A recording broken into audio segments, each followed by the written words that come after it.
देखो चलो, गणित का पाठ नंबर 2 जिसका नाम क्या है बहुपद। नाम क्या उसका चैप्टर 2। नाम नहीं है, नाम क्या है बहुपद। बहुपद में 2 प्रकार के सवाल बोर्ड एग्जाम में पूछे जाएंगे। ज्यादा नंबर का आता नहीं वैसे एग्जाम में, लेकिन फिर भी 1-2 नंबर 3 नंबर बहुत है ना, परसेंटेज तो बढ़ाएगा ना। 3 नंबर मिल गया तो आधा % बढ़ जाएगा अपना।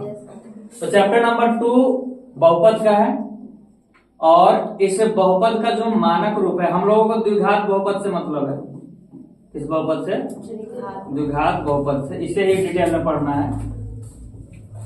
सिंगल डबल वाले तो हम लोग पहले चैप्टर में पढ़े थे थोड़ा बहुत।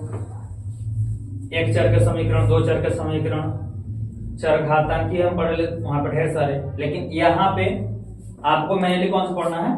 द्विघात बहुपद। मानक रूप क्या है द्विघात बहुपद का? ax² प्लस bx प्लस में c।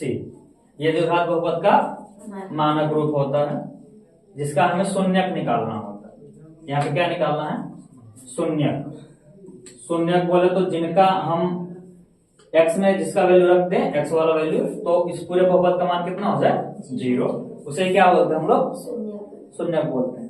और एक आपका ग्राफ दिया रह सकता है, और ग्राफ देने के बाद में ये y एक्सिस और ये वाला x एक्सिस, और यहाँ पर एक आपको लाइनिंग करके देगा, वक्र रेखा खींच देगा ऐसे, और बोलेगा कि बताइए यहाँ पर इसके लिए कितने हल होंगे। तो जितने पॉइंट पे x एक्सिस से कटिंग होगी यहाँ पे ना, लाइन जितनी बार x अक्ष को काटेगी उतने ही क्या देखने को मिलेंगे आपको? शून्य देखने को मिलेंगे। यानी कि शून्यकों की संख्या पूछेगा आपसे। शून्यकों की संख्या, शून्यकों की संख्या कितनी है आपसे ये पूछेगा। ऐसा डायग्राम दे देगा। शून्यकों की संख्या आप यहां से भी देगा तो आप बता सकते हो। अगर पावर 2 दिख रहा है तो यहाँ जाहिर सी बात है कि कितने शून्यक मिलेंगे आपको? 2 शून्यक मिलने वाले हैं। अगर पावर 1 दिखाई देता तब, जैसे कि x प्लस 3 लिखा हुआ है, तो यहाँ पर x का पावर कितना है? 1। तो यहाँ पर आपको कितने शून्यक मिलने वाले हैं? 1 मिलने वाले।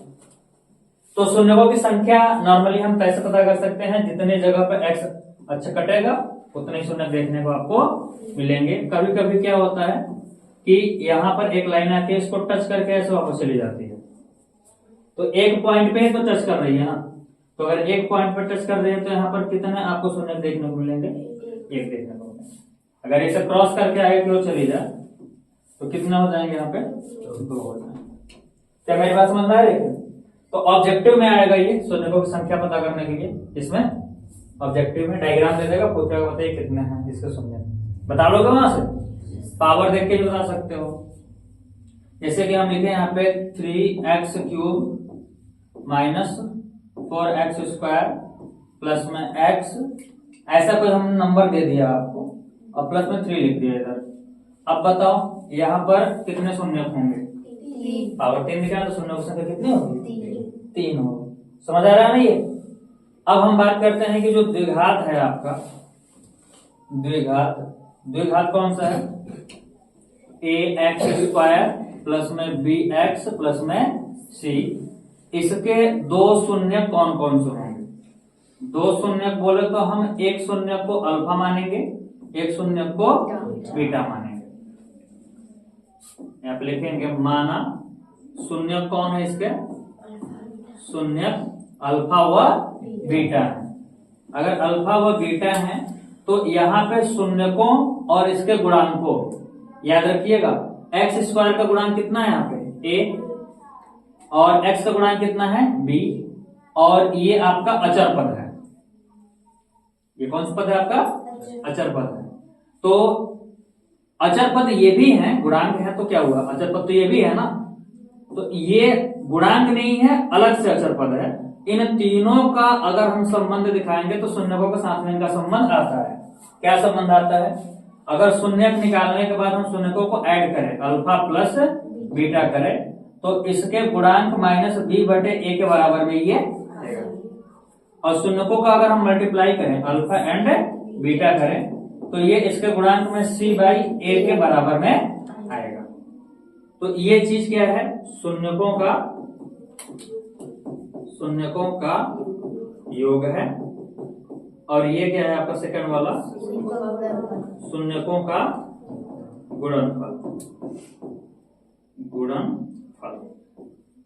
ठीक, तो ये दो चीजें आप अच्छे से याद रखिएगा कि अल्फा प्लस बीटा क्या होता है, माइनस बी बटा है, और अल्फा इंटू बीटा कितना होता है, सी बटा है। ये बहुत काम आएगा। कोई शून्यक दे दिया जाएगा, फैक्टर करना होगा उसका। एक आध शून्यक बता दो आप जो एग्जाम में आया हो बोर्ड पे। X square x square plus में 7x प्लस में 10। अब क्या करना है, सबसे पहले इसका शून्यक निकालना है। अगर शून्यक निकालना हो तो नॉर्मली जैसे फैक्टर करते हैं वैसे से क्या कर लेंगे, फैक्टर कर लेंगे। बताइए, 5 और 2 दिख रहा है आपको, एक्स स्क्वायर प्लस में 5x प्लस में 2x प्लस में 10। यहाँ से क्या कॉमन हो जाएगा, x कॉमन हो जाएगा तो क्या बचेगा, x प्लस 5। यहाँ पे क्या कॉमन ले लो, 2, तो क्या बचेगा x प्लस 5। अब x प्लस 5 कॉमन लोगे तो क्या बनेगा आपका, x प्लस 5 कॉमन ले लो आप, तो क्या बच रहा है यहाँ x प्लस में 2। ठीक, अब जीरोज की बात किया उसने, हमें शून्यक निकालना है, तो इसके बराबर एक बार 0 रखेंगे, एक बार इसके बराबर 0 रखेंगे, तभी हम जीरोज निकाल पाएंगे। तो x plus 5 is equal to 0 करते हैं तो x की वैल्यू कितनी मिलेगी हमें, -5। और एक बार x plus 2 is equal to 0 अगर करेंगे तो x की वैल्यू कितनी दिखाई देगी, -2। यानी कि एक अल्फा हमको कितना मिला, -5, और बीटा हमको क्या मिला, -2। यानी कि हमने क्या निकाल लिया, दो शून्यक निकाल लिया। कौन कौन सा, -5 और -2। बोलता है कि आप इसको संबंध को सत्यापित कीजिए। क्या सत्यापित कीजिए, संबंध सत्यापन करने के लिए देता है। तो संबंध सत्यापन कैसे होगा, यानी कि अल्फा प्लस बीटा किसके बराबर आना चाहिए, -b बटे a के बराबर होना चाहिए। अल्फा आपके पास कितना है, -5, बीटा कितना है आपके पास, -2। इन दोनों को आप ऐड करोगे तो -b बोले तो ऊपर वाला आपको जो दिख रहा है यहाँ पे माइनस, यहाँ पे ध्यान से देखो, ये मान किसका है, b का मान है, ये b का मान है, और यहाँ पर 1 है, किसका मान, यानी कि a आपका 1 है, b आपका 7 है, और c की वैल्यू कितनी है आपके पास, 10। तो माइनस लगा के b की वैल्यू रखनी है, b की वैल्यू कितनी है, 7 बटे में a की वैल्यू 1। इन दोनों को ऐड करेंगे तो कितना आएगा, -7। ये भी कितना आ रहा है, -7। क्या बराबर है दोनों, एक संबंध सत्यापन हो गया। कौन सा, योगफल का। ये किसके योगफल थे, शून्यकों का योग। अब एक संबंध और है, एक संबंध और है, और वो क्या है, शून्यकों का गुणनफल। शून्यकों का गुणनफल क्या होता है, alpha into beta is equal to c by a. Alpha कितना है आपके पास, -5, बीटा कितना है आपके पास, -2। सी की वैल्यू कितनी थी आपके पास, सी की वैल्यू 10 है। सी की वैल्यू आप यहाँ पर रखो 10, और नीचे ए की वैल्यू कितना रखो, 2 माइनस से मल्टीप्लाई करेंगे तो प्लस हो जाएगा 10, बराबर में कितना आया, 10। इसको क्या बोलते हैं हम लोग, संबंध का सत्यापन करना। हमने दिखाया कि जो शून्यकों का योग है वो -b बटे a के बराबर है, और शून्यकों का जो गुणनफल है वो किसके बराबर है, c बटे a के बराबर। क्या समझ आया ये, बोलिए। अब एक और टाइप की सवाल जो है वो यहाँ पे दी जा रही है। सवाल ये आता है कि आपने ये तो कर लिया पूरा, अगर आपके पास यही दो चीजें पहले से दी गई होती, पहले आपको दे देता कि गुणनफल है, आप गुणनफल दे देता आपको, और आपको क्या दे देता, योगफल। योगफल आपने यहाँ पे कितना निकाला था, योगफल आपने कितना निकाला था इसका, -7। योगफल कितना निकाला था आपने, -7। योगफल आपने निकाला -7, गुणनफल कितना निकाला आपने, 10। और ये चीज पहले से अगर दिया है अगर ये पहले से दिया है किसका, शून्यकों का, पहले से आप शून्यकों का योगफल और गुणनफल प्राप्त कर लो पहले ही।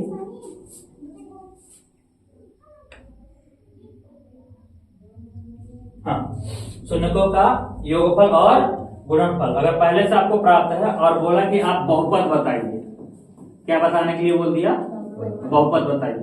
एक टाइप आपको बता दिया मैंने कि शून्यक निकालना है और उसका संबंध सत्यापित कर देना है। दूसरा क्या आएगा क्वेश्चन कि आपके पास शून्यकों का योगफल होगा और शून्यकों का गुणनफल होगा और आपसे क्या पूछ लेगा वो, तो आप मानोगे। बहुपद आपसे पूछ लेगा ना क्या बहुपद है, तो यहाँ पर सबसे पहले क्या करोगे, मानोगे। माना शून्य अल्फा प्लस बीटा ने बच्चा, अल्फा और बीटा। पूरा स्लाइड सर गया।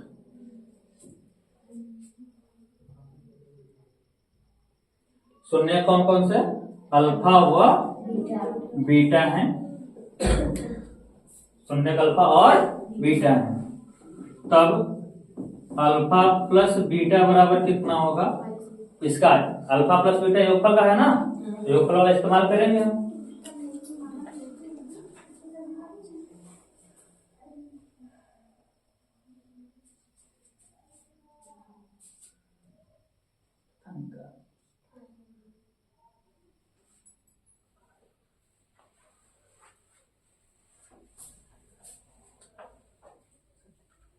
तो अल्फा प्लस बीटा बराबर कितना आएगा, -7, और अल्फा इंटू बीटा बराबर कितना आएगा, 10 आएगा ना यहाँ पे।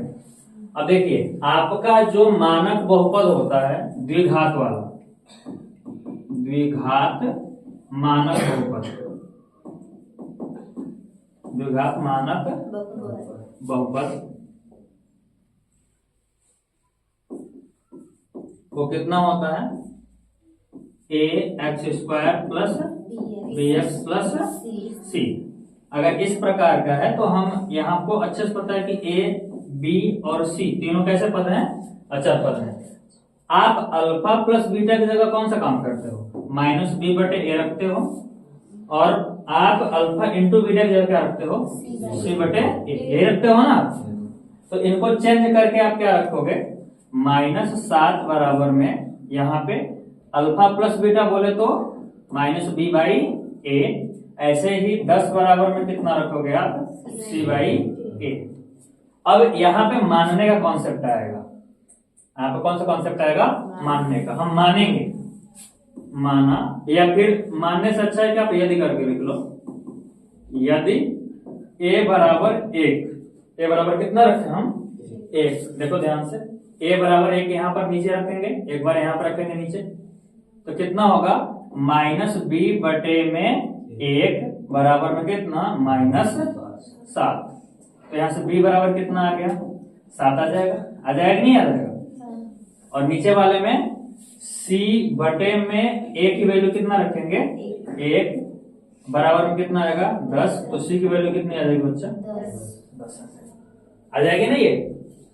तब द्विघात बहुपद सेट कीजिए, तो बहुपद कितना होगा आपके पास, बहुपद क्या मिलेगा आपको, a की वैल्यू आपने कितनी मानी है, या फिर 1 रखा है ना आपने यहाँ पे, तो x² के साथ में क्या लगना है, a 1 है तो लिखना नहीं है, प्लस में x के साथ में b होता है और b की वैल्यू कितनी है, 7। तो यहाँ पे कितना लिखेंगे, 7, और प्लस में c की वैल्यू कितनी निकाले आपने, 10।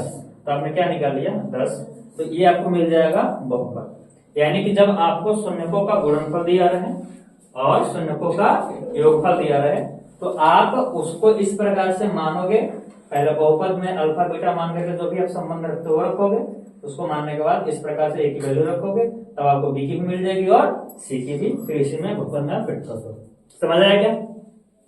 तो ऐसे ही आपको क्या निकालना है, बहुपद निकालना है।